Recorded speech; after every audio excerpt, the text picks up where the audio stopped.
Hello dear student, welcome to DNS. तो dear student, हम आपके लिए लाए हैं जो 17 अगस्त को जो थर्ड शिफ्ट में हुए बीएससी मैथमेटिक्स के आंसर की। तो एजली जितने स्टूडेंटों ने एग्जामिनेशन दिया होगा उन्हें तो ऑलरेडी पता होगा कितने क्वेश्चन उन्होंने अटेम्प्ट किया है और कितने question number of question attempt उन्होंने राइट किया है और रॉन्ग किया है। तो उसके लिए काफ़ी इंपॉर्टेंट है कि सारे स्टूडेंट अपना जो आंसर किए अपना मिला ले, ओके, कि कितने उन्होंने क्वेश्चन सही किया है। दोस्तों, जो अन्य जो कुछ यूट्यूबर थे जो काफ़ी आपको आंसर की प्रोवाइड कर चुके हैं, बट वो काफ़ी आपको रॉन्ग क्वेश्चन प्रोवाइड किया उन्होंने। जैसे कि मैंने देखा कि उन्होंने काफ़ी रॉन्ग क्वेश्चन आपको बताया है, तो इसके लिए सॉरी फॉर दैट। इसीलिए मैंने थोड़ा लेट हुआ, उसके लिए सॉरी फॉर दैट। और चलिए दोस्तों, वीडियो स्टार्ट करते हैं। तो आपको हम आंसर क्यू दिखाते हैं कि कैसा आंसर क्यू, कौन सा क्वेश्चन है, कौन सा जो नंबर ऑफ क्वेश्चन राइट है। ओके डियर स्टूडेंट, तो चलिए दोस्तों वीडियो स्टार्ट करते हैं। जैसे कि आपको पता होगा कि इसमें नेगेटिव मार्किंग नहीं थी, ओके।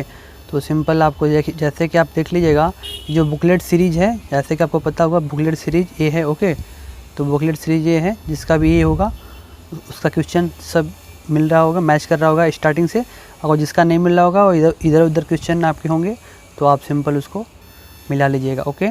दोस्तों, फर्स्ट नंबर क्वेश्चन क्या है? फर्स्ट नंबर क्वेश्चन बोल रहा है कि इसी series circuit contents of 40 ohms and resistance 30 ohm and of inductive resistance then the impedance of circuit. दोस्तों, बोल रहा है कि एक प्रत्यावर्ती सर्किट जिसमें 40 ohm का प्रतिरोध है, 30 ohm का जो इंडक्टिव प्रेरकत्व है, सर्किट का इम्पोर्टेंस। जैसे दोस्तों आपको पता होगा कि Z इक्वल टू होता है √ZOC इंटू JSC, ठीक है। तो सिंपल आपको करना क्या था कि यहाँ पे जो आपको 40 ohm 30 ohm यहाँ पे आपको प्रोवाइड था, सिंपली आपको इसको 40 का स्क्वायर करना था, फिर 30 का स्क्वायर, ठीक, दोनों को ऐड करके उसके बाद जब आप इसका जो वैल्यू आएगी Z की वो आएगी 50 ms। इसका राइट आंसर होगा सिंपल है। दोस्तों, अगर मैं आपको सारे क्वेश्चन सॉल्व कराता रहा हूँ तो काफ़ी वीडियो लंबी हो जाती है, इसीलिए मैं आपको फास्टली बस सारे क्वेश्चन का आंसर बता देता हूँ, ओके। जैसा सेकंड क्वेश्चन क्या बोल रहा है? सेकंड क्वेश्चन आई होप आपने सारे क्वेश्चन अटेम्प्ट किए होंगे अच्छे तरीके से, क्योंकि काफ़ी सिंपल थे। जैसे आपने 12th में 11th में पढ़े होंगे ब्रिटिश स्टोन ब्रिज के बारे में, तो सिंपल वही क्वेश्चन था। इसमें करना क्या था आपको? सिंपल जो सेवन था ऑप्शन, इसमें 7th ओम जो था, आई मीन आपको वहाँ पर पता होगा कि ब्रिटिश स्टोन ब्रिज में जो सेंटीमीटर की जगह गैलोमीटर होता है, जिसे हम ओपन कर लेते हैं, ठीक। तो 7 को सिंपल आप ओपन कर दीजिएगा। ओपन करने के बाद सिंपल आप 3 + 4 को जोड़ेंगे तो ऐड होगा 7 होगा, और नीचे वाला 6 + 8 = 14। आई मीन दोनों को पैरेलल में 1/r = 1/r1 + 1/r2 करेंगे तो सिंपल आपका जो आंसर आएगा वो आएगा 4.62। इसका जो राइट आंसर होगा वो होगा option B is the correct answer dear student. इसका राइट आंसर होगा option number B is the right answer होगा dear student.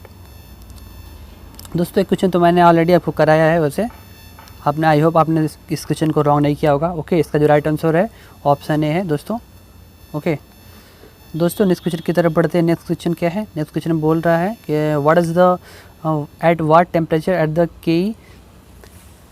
kinetic energy of gas molecules is the half that of its value of the 20 degree Celsius. जैसे आपको पता होगा कि 273 kelvin होता है, ठीक है। तो इसका जो राइट आंसर होगा स्टूडेंट वो होगा ऑप्शन नंबर ए 150 डिग्री सेल्सियस, ओके। तो आप केल्विन नहीं होता है, ठीक है। तो सिंपल इसका राइट आंसर होगा ऑप्शन ए। दोस्तों, अगर किसी भी क्वेश्चन में आपको डाउट लगता है और आपको सॉल्यूशन चाहिए तो आप कमेंट कर सकते हैं, मैं उसको सॉल्यूशन प्रोवाइड कर दूंगा, क्योंकि इसमें मैं देना नहीं चाहता हूँ हमको सॉल्यूशन, क्योंकि वीडियो काफ़ी लंबी हो जाएगी, ठीक है।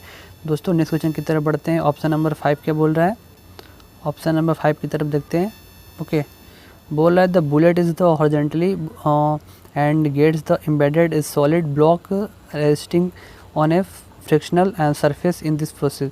दोस्तों, बोल रहा है कि एक गोली को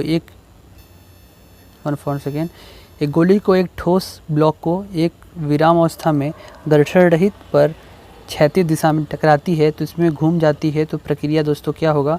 तो दोस्तों, इसमें जो इसका जो राइट आंसर होगा वो होगा only kinetic energy convert. Option number B is the right answer. दोस्तों, किसी भी क्वेश्चन आपको डाउट लगता है तो सिंपल आप हमें कमेंट कर सकते हैं, ओके। तो हम अगेन उसको रिव्यू करेंगे कि क्या उसका आंसर सही दिया है मैंने या नहीं। दोस्तों, नेक्स्ट क्वेश्चन की तरफ विजिट करते हैं। नेक्स्ट क्वेश्चन क्या बोल रहा है दोस्तों? काफ़ी सिंपल था, okay. And when a body moves with the constant speed of circular pace then. दोस्तों, बोल रहा है जब एक पेड़ नियत चाल से वृत्तीय पथ पर गति करता है दोस्तों तो उसमें क्या होगा? Option A work done will be 0, acceleration will be 0 and no force on the body in the velocity remains constant. दोस्तों, इसका जो राइट आंसर होगा ऑप्शन ए होगा, क्योंकि एक सर्कुलर मोशन में आप कोई भी करते हैं तो आपको उसमें जो आपका डिस्प्लेसमेंट है वो तो ज़ीरो होगा, उसके साथ साथ जो आपने वर्क किया है वो भी ज़ीरो होगा, ठीक है। तो ऑप्शन है। दोस्तों नेक्स्ट क्वेश्चन की तरफ विजिट करते हैं। नेक्स्ट क्वेश्चन क्या बोल रहा है? बोल रहा है कि Bernoulli equations is the applicable two points. दोस्तों बोल रहा है बर्नौली जो समीकरण है बिंदुओं पर लगेगा। दोस्तों सिंपल इसमें जितने भी क्वेश्चन दिए गए हैं, कुछ यूट्यूबर्स इसको ऑप्शन डी बता रहे हैं जो काफ़ी एकदम वाहियात रॉन्ग है, ठीक है। कभी भी ऑप्शन डी नहीं हो सकता दोस्तों। आपको पता होगा इस अगर यहाँ पे इसका जो परफेक्ट राइट आंसर होगा जो ऑप्शन बी होगा, इन स्ट्रेट लाइन। जैसे आपको पता होगा कि जो द्रवों का जो प्रवाह होता है धारा रेखी नली में, वो धारा रेखी यानी कि स्टेम लाइन यानी कि धारा रेखी प्रवाह होता है, ओके। अगर यहाँ पे ऑप्शन होता in the ideal liquid in the stem line तो ऑप्शन डी इज राइट होता, ठीक है। लेकिन यहाँ पे इसका करेक्ट आंसर होगा बी होगा, ओके। Wait for guys. दोस्तों सिंपल आपको यहाँ पे लेमडा या मीन्स से यहाँ पे सिंपल आपको तरंगदैर्घ्य यानी कि वेवलेंथ फाइंड करना था। काफ़ी सिंपल बच्चों वाले क्वेश्चन थे, तो आप आई होप आपने कर लिया होगा। तो इसका जो आपको फार्मूला पता ही होता है कि C इक्वल टू भी इंटू लेमडा होता है, या आपको फ्रीक्वेंसी अगर दी गई हो तो C equal to F into lambda हो जाता है। तो सिंपल आप यहाँ से करेंगे तो आपको मिलेगा 0.25 एंगस्ट्रॉम, ओके। ऑप्शन नंबर 9 की तरफ बढ़ते हैं। ऑप्शन नंबर 9 क्या बोल रहा है? ऑप्शन नंबर 9 बोल रहा है in the parallel plate of considered is the charge by A battery, the battery removed and the thick glass slab is the place between in the plates now. दोस्तों बोल रहा है एक समांतर प्लेट संधारित्र को बैटरी से आवेशित किया गया, तो बैटरी को अलग कर दिया गया, तो उसके बाद कांच को स्लैब के कैपेसिटर से प्लेटों के बीच रखा गया। तो दोस्तों इसमें तो आपको पता होगा कि the capacity of condenser increase, मतलब संधारित्र की जो क्षमता है दोस्तों वो बढ़ जाएगी, और प्लेटों की कीमत जो विभव है दोस्तों वो घट जाएगा, एंड प्लेटों की कीमत जो इलेक्ट्रिक फील्ड है वो भी डिक्रीज हो जाएगी। तो इसका जो राइट आंसर होगा ऑप्शन डी होगा, ऑल द फिफ्थ, ठीक है। ऑल ऑफ द एबव होगा इसका राइट आंसर। दोस्तों नेक्स्ट क्वेश्चन की तरफ बढ़ते हैं। काफ़ी सिंपल था, आई होप आपने सारे क्वेश्चन अटेम्प्ट किए होंगे, एंड इंपॉर्टेंट किया आपने अपना इसको जितना सही किया आपको कमेंट सेक्शन में कमेंट करना है, ताकि आपको फ्यूचर में हम आप बता सकें कट ऑफ आपकी जो 2020 की कट ऑफ दोस्तों क्या जाने वाली है।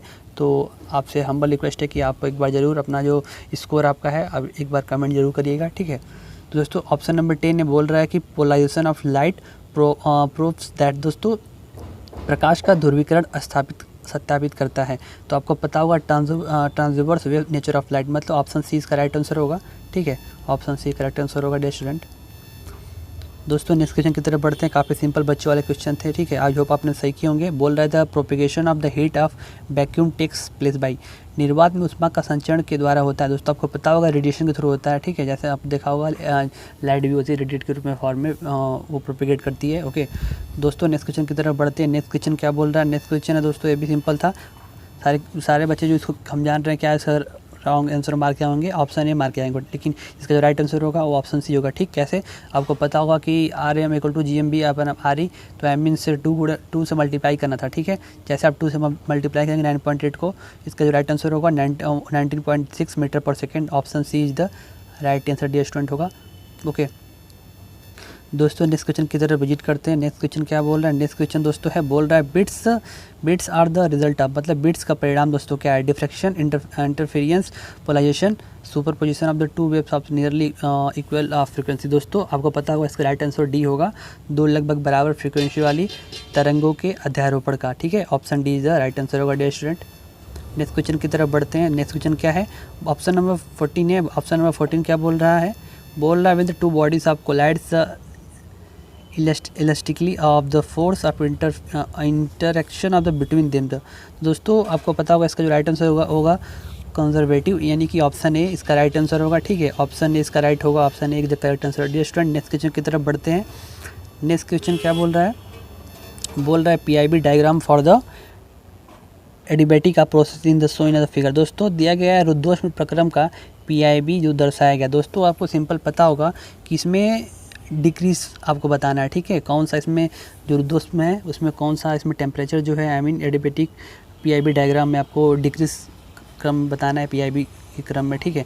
तो आपको सिंपल पता होगा कि जो डिक्रीज सबसे ज़्यादा डिक्रीज इसमें कौन होगा? जो सबसे ज़्यादा डिक्रीज होगा वो हाई होगा, ठीक है। तो इसमें सिंपल आपको जो राइट आंसर होगा V3 greater than V2 greater than V1। Option second is right answer dear student होगा, ऑप्शन बी राइट होगा, परफेक्ट राइट होगा, ओके। दोस्तों नेक्स्ट क्वेश्चन की तरफ बढ़ते हैं। नेक्स्ट क्वेश्चन भी काफ़ी सिंपल था, ओके। तो इसका जो राइट आंसर होगा reaction A plus B equal to C plus D plus 38 KCl has the activation of energy 20 KCl. Activation energy for the reaction C plus D equal to A plus B. तो दोस्तों का right answer होगा 38 plus 20 equal to 58। Simple आप कर सकते थे इसको ऐसे, ठीक है, 58 होगा, ऐसे आप लॉजिक इस्तेमाल करते तो आप कर लेते। वैसे कोई इतना हार्ड नहीं था कि आपको करने में प्रॉब्लम क्रिएट हो। ओके दोस्तों, standard reduction potential of the half cell Fe2 plus 0.44 and the B standard for the electric and half cell of copper by copper 2 plus is the minus 0.32 is then. तो इसका right answer होगा वो होगा option number A, copper oxidise Fe2 plus ion, ठीक है। इसका right answer होगा option A होगा, ठीक है। दोस्तों नेक्स्ट क्वेश्चन की तरफ बढ़ते हैं। नेक्स्ट क्वेश्चन क्या बोल रहा है? बोल रहा है कि detergent action of the soap is due to. तो दोस्तों इसका राइट आंसर होगा emulsify of the property and the पाइसी प्रक्रम पद्धति, यानी ऑप्शन नंबर सी इसका जो होगा राइट आंसर होगा स्टूडेंट। ओके दोस्तों नेक्स्ट क्वेश्चन की तरफ बढ़ते हैं। नेक्स्ट क्वेश्चन क्या बोल रहा है? ऑप्शन नंबर 19 है, बोल रहा है the glucose molecules react with the X number of the molecules of the phenyl hydrogen अणु फिनायन हाइड्रोजन इल्स दोस्तों विजिबल नहीं है orange zone of the values of X. दोस्तों इसका राइट आंसर होगा ऑप्शन नंबर ए होगा 3 होता है। ओके दोस्तों 20 नंबर क्वेश्चन की तरफ बढ़ते हैं। 20 नंबर जो क्वेश्चन है दोस्तों, इसमें आपको पूछ रहा है SCHO स्टेटमेंट है दोस्तों, आपको इसमें बताना था स्टेटमेंट।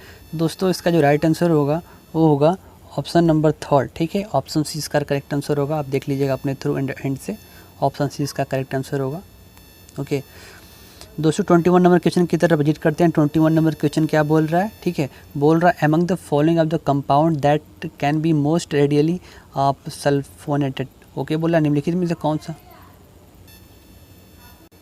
इसका जो राइट आंसर दोस्तों होगा टोलेंस होगा, टालुइन होगा इसका राइट आंसर, ऑप्शन सी होगा। ओके दोस्तों मैं सारे क्वेश्चन सॉल्व नहीं कर रहा हूँ क्योंकि वीडियो काफ़ी लंबी हो जाएगी, ठीक है। तो आप 22 नंबर क्वेश्चन की तरफ देखिएगा। बोल रहा है ozone is the more of powerfully oxidise agent than O2। Okay ozone is the diamagnetic but O2 is the paramagnetic. दोस्तों ऑप्शन ए तो परफेक्ट करेक्ट है, तो इसका जो राइट आंसर होगा वो होगा option C. Okay option C इसका राइट आंसर होगा कि दोनों ए और आर सही है, लेकिन आर और ए की व्याख्याएँ नहीं है, ठीक है। तो इसका राइट आंसर होगा ऑप्शन सी। दोस्तों नेक्स्ट क्वेश्चन की तरफ बढ़ते हैं। नेक्स्ट क्वेश्चन तो काफ़ी सिंपल था। ओके तो आपको यहाँ पे सीधे वेवलेंथ फाइंड करना था। तो आपको जैसे मैंने बताया कि क्या होता है वेवलेंथ का फार्मूला होता है कि आप C = F × लैम्डा करते हैं। अगर लैम्डा करेंगे C/F होगा। C की वैल्यू आपको पता होगी कि इंटेंसिटी होता है, ठीक है, लाइट इंटेंसिटी होता है 3 × 10⁸ होगा, बाई कर देंगे 1 मेगाहर्ट्ज़। तो आप सिंपल यहाँ से आपको आ जाएगा 300। ओके आप तो ऐसे आएगा 299.98 होता है। तो आप सिंपल यहाँ पे इसका राइट आंसर होगा बी होगा। ओके इसका राइट आंसर बी होगा। दोस्तों इक्वेशन था, एक क्वेश्चन काफ़ी सिंपल था, बच्चों वाले इक्वेशन थे, आप शायद पढ़े होंगे तो सॉल्व कर लेंगे। तो इस इक्वेशन का जो राइट आंसर था वो होगा ऑप्शन सी होगा। ओके दोस्तों नेक्स्ट क्वेश्चन की तरफ विजिट करते हैं। नेक्स्ट क्वेश्चन क्या बोल रहा है? ओके काफ़ी सिंपल था कि diamond each carbon atom is the bonded the carbon atoms tetrahedral is the number of carbon atoms per unit cell. दोस्तों इसमें तो आपको पता होगा कि 8 तो होते नहीं हैं। Okay FCC = MnC। इसका जो राइट आंसर होगा वो होगा ऑप्शन ए 4 होता है। ओके इसका राइट आंसर होगा ए होगा। दोस्तों नेक्स्ट क्वेश्चन की तरफ बढ़ते हैं। तो काफ़ी सिंपल क्वेश्चन थे, आई होप आपने किए होंगे सही। Which of the following is not a nucleophile. Okay तो दोस्तों निम्नलिखित से न्यूक्लियोफाइल नहीं है, तो BF3 होगा, काफ़ी जो अपवादित रहता है, काफ़ी इस पर वो है। तो इसका राइट आंसर होगा ए। दोस्तों नेक्स्ट क्वेश्चन की तरफ बढ़ते हैं। 27 नंबर क्वेश्चन क्या बोल रहा है? बोल रहा है इन द एक्सथोरिक रिएक्शन ΔH। दोस्तों एक उष्माक्षेपी अभिकर्मक में ΔH दोस्तों क्या है? मैंने क्वेश्चन आपको कराया था, ये क्वेश्चन आपको आई होप आपको याद होगा। इसका जो दोस्तों राइट आंसर होगा वो होगा ऑप्शन बी, ठीक है, नेगेटिव होता है। काफ़ी सिंपल था, सारे बच्चों ने आई होप इसको सही किया होगा। दोस्तों नेक्स्ट क्वेश्चन की तरफ बढ़ते हैं। काफ़ी बच्चों वाले क्वेश्चन थे, आई होप आपने सही किए होंगे, क्योंकि नॉर्मल आपको पता ही होगा कि which of the following the arranged in the increasing order of mobility. दोस्तों आपको पता होगा मोबिलिटी का जो फार्मूला होता है मोबिलिटी = ΔD/E। ओके मतलब ΔD जो होता है डिस्प्लेसमेंट होता है, इलेक्ट्रिक जो होता है E होता है इलेक्ट्रिक फील्ड होता है। ओके और जो ΔN > ΔP होता है क्या इसका? तो वहाँ पे सिंपल आपको करना कि आपको पता होगा कि जो क्रियाशीलता है रेडियोएक्टिविटी जो होती है, मतलब इसकी जो फ्लोरीन, क्लोरीन, ब्रोमीन, आयोडीन होती है, ठीक है। तो इसमें मोबिलिटी, आयोनिक मोबिलिटी पूछा है, तो सिंपल क्या होगा, तो इसमें आपको पता होगा कि सबसे ज़्यादा मोबिलिटी किसकी होती है, फ्लोरीन की होती है, उसके बाद क्लोरीन की होगी एंड ब्रोमीन, फिर आयोडीन। तो इसका राइट आंसर होगा ऑप्शन ए। काफ़ी सिंपल था, option A is the right answer होगा डियर स्टूडेंट। दोस्तों नेक्स्ट क्वेश्चन की तरफ बढ़ते हैं। नेक्स्ट क्वेश्चन भी काफ़ी सिंपल था, बोला लिजेंट इन द एग्जांपल्स ऑफ। दोस्तों लिजेंट का उदाहरण क्या आपको पता हो, बाइडेंट होता है, ठीक है। ऑप्शन बी इसका जो होगा राइट आंसर होगा, ठीक। दोस्तों नेक्स्ट क्वेश्चन की तरफ बढ़ते हैं। नेक्स्ट क्वेश्चन भी काफ़ी सिंपल था, आई होप आपने किया होगा, ओके। तो दोस्तों इसमें दिया गया which of the following statement is correct. दोस्तों बोल रहा है electron infinity of, sorry for that, इसमें थोड़ा विजिबल नहीं है, तो आप अपने एंड से देख लीजिएगा इसमें बोल रहा क्या रहा है।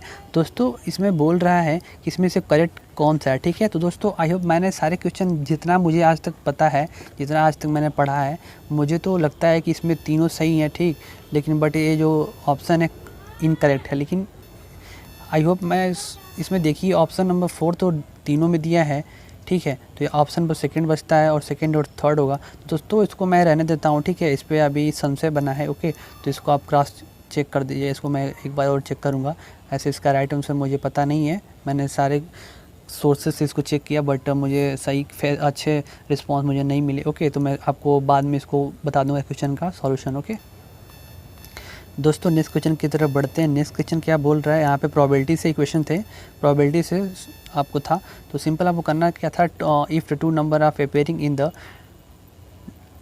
throwing two dice of the different than the probability that sum of the number of the dice from 4। दोस्तों इसमें आपको दो पासे थे, उनको उछालना था, उनकी प्रोबेबिलिटी पूछ रही थी, ठीक है। तो सिंपल आप प्रोबेबिलिटी निकाल सकते हैं।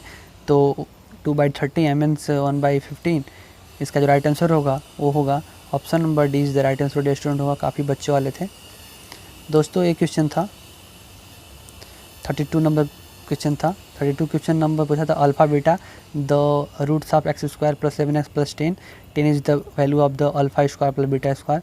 दोस्तों अगर इसका आप सॉल्यूशन करेंगे तो इसका राइट आंसर होगा वो होगा डी, ठीक है। दोस्तों ये तो काफ़ी सिंपल था, वैसे आपने किए होंगे। तो सिंपल करना क्या, sin 2 = होता है 2 sin a × cos a होता है। तो ऐसे क्या 2 sin a कट जाएगा, सिंपल sin a की वैल्यू जो होगी cos की वैल्यू जो होगी 1 होगी। तो cos वैल्यू की 1 होती क्या है, तो cos 1 की जो वैल्यू होती है 0, cos 0 = 1 होता है, ठीक है। तो आप सिंपल इसका राइट आंसर होगा ऑप्शन ए होगा, ठीक। तो नेक्स्ट क्वेश्चन की तरफ बढ़ते हैं। नेक्स्ट क्वेश्चन क्या बोल रहा है, नेक्स्ट क्वेश्चन है दोस्तों कि ये भी क्वेश्चन था, सिंपल इक्वेशन था। तो अगर इसको सॉल्व करेंगे तो इसका राइट आंसर होगा ऑप्शन डी, ओके। एंड ये भी सिंपल था, 35 नंबर क्वेश्चन थे। इसको आप सॉल्यूशन करेंगे, इसका जो करेक्ट आंसर होगा वो होगा ऑप्शन नंबर बी, इसका राइट आंसर होगा, ठीक। दोस्तों ये तो काफ़ी सिंपल था।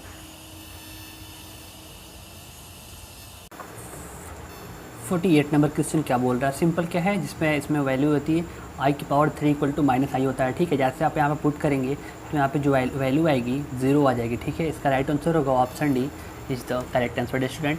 नेक्स्ट क्वेश्चन क्या बोल रहा है, 37 नंबर क्वेश्चन है। 37 नंबर क्वेश्चन आपको यहाँ पे विजिबल होगा। बोल रहा है if the sum of the number of GP 3.3² 3³ is the 120 then the value of n is. दोस्तों इसका जो राइट आंसर होगा वो होगा n = 4, ओके। n = 4 होगा इसका right answer, option C is the right answer. दोस्तों नेक्स्ट क्वेश्चन की तरफ विजिट करते हैं। नेक्स्ट क्वेश्चन क्या बोल रहा है, 38 नंबर क्वेश्चन है, ओके। 38 नंबर क्वेश्चन आपको फाइंड वैल्यू करनी थी, ठीक है। यहाँ पे सिंपल जैसे आप फाइंड वैल्यू करेंगे तो ठीक 1/2 = 1/sin30 130 आएगा। इसका जो राइट आंसर होगा स्टूडेंट वो होगा √3 = √3/2 होगा, ऑप्शन सी इसका राइट आंसर होगा स्टूडेंट। सॉल्व करेंगे अपने एंड से तो आपको मिल जाएगा। दोस्तों नेक्स्ट क्वेश्चन की तरफ विजिट करते हैं। 39 नंबर क्वेश्चन जो होता है, ऑप्शन इसका राइट आंसर होगा, इसका जो होगा वो होगा -1, ओके। कैसे होगा, आपको पता है कि 1 + ω² = 0 होता है। तो 1 + ω² करेंगे आप तो सिंपल आपको जो वैल्यू मिलेगी वो मिलेगी -1, ओके। दोस्तों 40 नंबर क्वेश्चन की तरफ बढ़ते हैं। 40 नंबर जो क्वेश्चन है, काफ़ी बच्चों ने इसको रॉन्ग किया है, जहाँ तक मुझे पता है, मुझे आ रहा है इन्फॉर्मेशन कि बच्चों ने क्या किया है, इसमें गलत आंसर मार्क किया गया और कह रहे हैं क्वेश्चन रॉन्ग है। दोस्तों क्वेश्चन रॉन्ग नहीं है, ठीक है। तो आपको करना क्या होता है, जैसे कि आपको पता होगा a + b > c, ओके। जो a + b को जो आप ऐड करेंगे तो जो a प्लस बी की जो वैल्यू होगी वो c से बड़ी होगी, ठीक है। तो सिंपल यहाँ पे कौन सी बड़ी आपको दिख रही है, सारी बड़ी दिख रही है। ऑप्शन सी बड़ी दिख रहा है, ठीक, ऑप्शन सी वाला बड़ी दिख रहा है, ऑप्शन बी दिख रहा है, ऑप्शन डी दिख रहा है। तो यहाँ पे जो है अगर आप 4 + 9 को अगर ऐड करेंगे 9 होगा, ठीक। तो इसमें मैंने क्या बोला, a + b greater than c, ठीक। तो यहाँ पे वो जस्टिफाई नहीं कर रहा है, तो इसका जो राइट आंसर होगा नॉर्थ साइड बोला है, ठीक है, नॉर्थ साइड ट्रेंगुलर। इसका जो राइट आंसर होगा वो होगा ऑप्शन ए होगा, ठीक। दोस्तों 41 नंबर क्वेश्चन की तरफ बढ़ते हैं। 41 नंबर क्वेश्चन है, इसका जो राइट आंसर होगा वो होगा ऑप्शन नंबर बी, ठीक, ऑप्शन बी राइट होगा। और इसको भी सॉल्व कर लीजिएगा, काफ़ी सिंपल था अभी। तो इसका जो होगा ऑप्शन डी होगा, ठीक है। 42 का ऑप्शन -1 -3 होगा, ठीक। और ये तो आपको पता होगा, इसका जो फार्मूला ही था, तो आपने सही किया ही होगा। तो the sum of the n term of series 1 + 2 + 3 + n is that, इसका जो राइट आंसर होगा वो होगा n ब्रैकेट में n+1/2। दोस्तों ऑप्शन ए इसका राइट आंसर होगा। दोस्तों ये तो सिंपल था ये भी क्वेश्चन, आपको इसको कोफिशिएंट को एक्सप्रेशन करना था।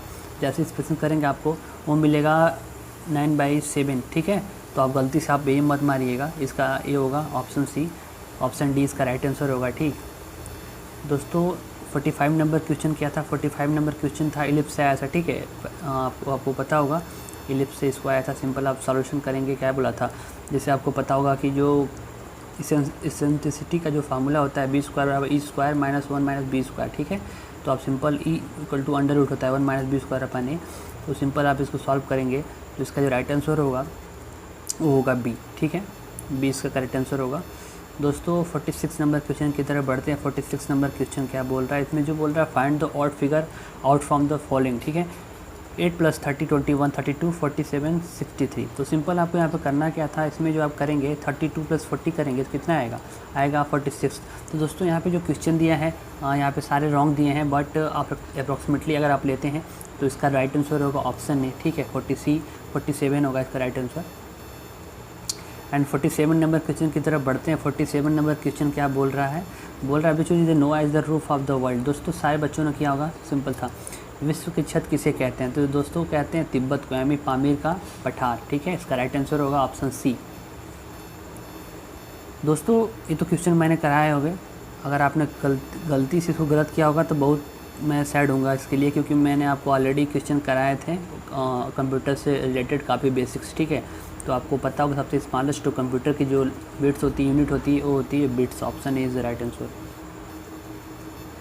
ऑप्शन नंबर 49 है, बोल रहा है the ELISA is the used of detective virus, where is the key reagent. ELISA का उपयोग वायरस का पता लगाने के लिए किया जाता है, वह कुंजी अभिकर्मक है। दोस्तों एल्काइल फॉस्फेट होता है, इसका राइट आंसर होगा ऑप्शन ए होगा, ठीक है। एल्काइल फॉस्फेट होता है, इसका right answer option a perfect right होगा। एंड 15 नंबर क्वेश्चन की तरफ बढ़ते हैं। 15 नंबर क्वेश्चन क्या फिर ब्लड रिलेशनशिप से था, बोल रहा है एक महिला ने एक पुरुष का परिचय कराते हुए इसकी पत्नी मेरे पिता की इकलौती पुत्री है, वो पुरुष महिला से किस प्रकार का संबंध। दोस्तों पति का रखेगा, इसका राइट आंसर होगा ऑप्शन सी परफेक्ट राइट होगा, ठीक, हस्बैंड होगा। दोस्तों ये रहे आज के क्वेश्चन, जो आपके आई होप आपने सारे क्वेश्चन अच्छे तरीके से अटैम्प्ट किए होंगे और आपके जो नंबर ऑफ क्वेश्चन सही हुए होंगे। तो आप प्लीज़ आपसे रिक्वेस्ट है, हम्बल रिक्वेस्ट कि अपना जितना स्कोर होगा आप कमेंट सेक्शन में प्लीज़ कमेंट करिएगा, ताकि आपके जितने भी एक्सपेक्टेड कट ऑफ बताने के लिए हमें काफ़ी हेल्प मिलेगा, ठीक है। तो आप प्लीज़ आप अपना स्कोर कमेंट सेक्शन में कमेंट जरूर करिएगा दोस्तों। Thanks for watching this video दोस्तों।